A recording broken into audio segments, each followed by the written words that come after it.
Gue bukan mau nakut-nakutin kalian ya, tapi buat kalian yang berasa bahwa kalian itu tanda kutip mempunyai keterbatasan terhadap uang, kalian harus nonton ini sampai habis sih. Pertama, kalian pasti tahu bahwa Pak Jokowi bahkan bilang di tahun 2023 itu bahaya buat kita semua. Buat kalian lupa, kita tuh sekarang masih ada perperangan di Rusia dan Ukraine. Dan yang lebih gila lagi, Korea Utara barusan kirim misil ke Jepang. Dan OJK pun sudah melakukan pernyataan bahwa recession it's happening di tahun 2023. Dan gue bikin video ini buat kalian yang mempunyai penghasilan cash, semua menurut gue harus udah mulai hati-hati kalian keluarkan. Karena ini bakal jadi sesuatu yang gelap banget. Buat kalian yang pintar mengelolanya mungkin bisa bikin kalian jadi kaya banget juga. Tapi buat kalian yang kagak hati-hati, ini bisa jadi malapetaka buat kita semua. Yang trigger gue untuk bikin video ini adalah berita ini. Orang kaya aja udah gak mau beli iPhone guys. Hai semua, apa kabar? Semoga selalu dalam keadaan sehat dan tetap berbahagia. Dari video yang sudah kita saksikan tadi, dapat kita simpulkan bahwa tahun 2023 nanti akan diprediksi Indonesia mengalami dampak dari resesi. Nah, sementara resesi itu sendiri adalah kondisi keuangan suatu negara yang memburuk, dilihat dari produk domestik bruto dan lain sebagainya. Nah, menanggapi hal itu, Menteri Keuangan kita, Ibu Sri Mulyani, memproyeksikan bahwa ekonomi dunia akan mengalami resesi di 2023, sehingga kita diminta untuk bisa mengelola keuangan pribadi menghadapi ancaman resesi ini. Pakar perbankan, keuangan, dan investasi dari UGM, Iwayanuka Lantara, menyampaikan bahwa resesi yang akan terjadi ke depan dikarenakan lonjakan inflasi sebagai dampak dari konflik Rusia-Ukraine.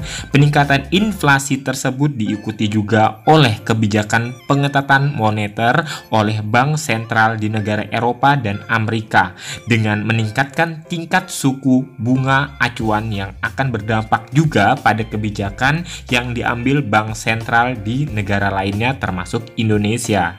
Jika kondisi tersebut tidak membaik, maka kombinasi rentetan harga produk yang meroket, inflasi yang meningkat, bunga acuan kredit yang naik, serta pelemahan mata uang lokal pada akhirnya akan beresiko menyebabkan terjadinya krisis ekonomi global.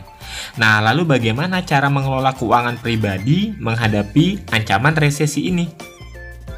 Oke, di sini aku punya beberapa tips yang bisa kita coba untuk dipraktekkan.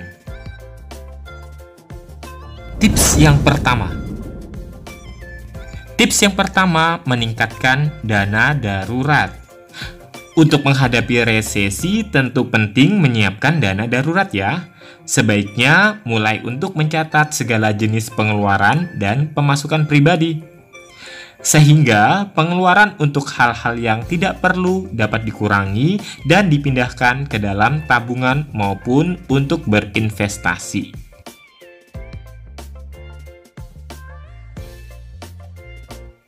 Tips yang kedua, memperbanyak investasi. Penting banget nih bagi sobat untuk memperbanyak atau memperluas jenis investasi yang dimiliki. Kalau sekarang kita belum punya investasi, coba untuk mengumpulkan uang atau membeli sekedar untuk investasi seperti emas, komoditas maupun infrastruktur. Nah, yang paling aku rekomendasikan di sini adalah emas, karena emas itu paling cepat untuk dijual belikan. Tapi membeli emasnya bukan saat resesi ya, tapi dari sekarang, supaya pas resesi bisa kita gunakan sewaktu-waktu jika ada kebutuhan yang mendesak. Tips yang ketiga, pertimbangkan karir kamu. Bukan hanya dalam segi keuangan saja, dalam segi karir juga penting untuk diperhatikan dalam menghadapi resesi.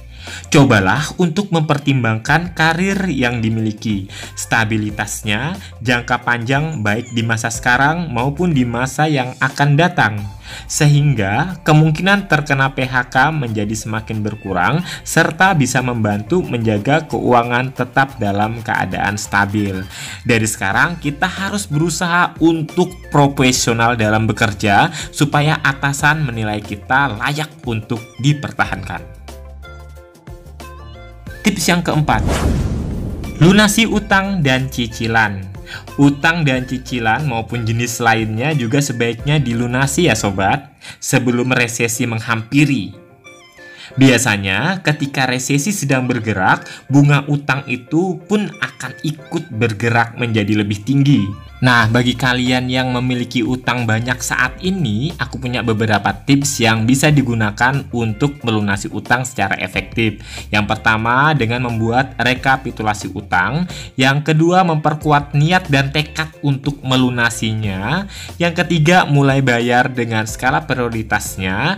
Yang keempat, menjual barang yang tidak terpakai yang ada di rumah supaya bisa menjadi tambahan keuangan kita. Kemudian bisa juga dengan take over kredit yang kita miliki, misalnya kendaraan, atau mencari penghasilan tambahan. Dan yang terakhir, jangan kembali berhutang ya, please. Tips yang kelima, seimbangkan keuanganmu. Tips lain untuk menghadapi resesi ini dengan menyeimbangkan keuangan. Pastikan pengeluaran sobat tidak lebih besar dari pemasukan. Cobalah juga untuk menahan diri dari keinginan impulsif yang bisa berujung pada keputusan buruk. Jika pemasukan dirasa kurang, maka mencoba mencari pekerjaan sampingan sembari berinvestasi juga bisa menjadi cara tersendiri. Dari sekarang kita coba mencari alternatif pekerjaan sampingan untuk cadangan dari pekerjaan utama kita. Cobalah menggali potensi diri kita, apa yang bisa kita keluarkan untuk dijadikan sebagai bisnis baru. Misalnya kita hobi untuk membuat makanan, memasak, kuliner. Berarti kita bisa untuk mencoba membuka bisnis kuliner. Intinya, kita bisa menjadikan hobi yang kita miliki sebagai lahan baru untuk mencari tambahan penghasilan. Tambahan tips dari aku untuk menghemat keuangan kita yaitu dengan mulai menanam sayur di rumah. Tentu aja ketika dipanen kita akan menghemat lebih banyak pengeluaran kita untuk makan. Nggak perlu ke pasar lagi untuk membeli sayur. Terus jangan lupa kontrol stres supaya kita makin semangat dan tetap konsisten di keuangan kita dalam situasi resesi ke depannya. Nah, itu tadi adalah beberapa tips menghadapi resesi 2023 dan cara mudahnya yang bisa mulai kita siapkan dari sekarang. Semoga keuangan kita tetap stabil, kita tetap sejahtera, sehat, dan bahagia selalu. Dan tetap berupaya untuk mempersiapkan segala hal. Terima kasih sudah menonton video ini. Sampai jumpa di video berikutnya. Bye!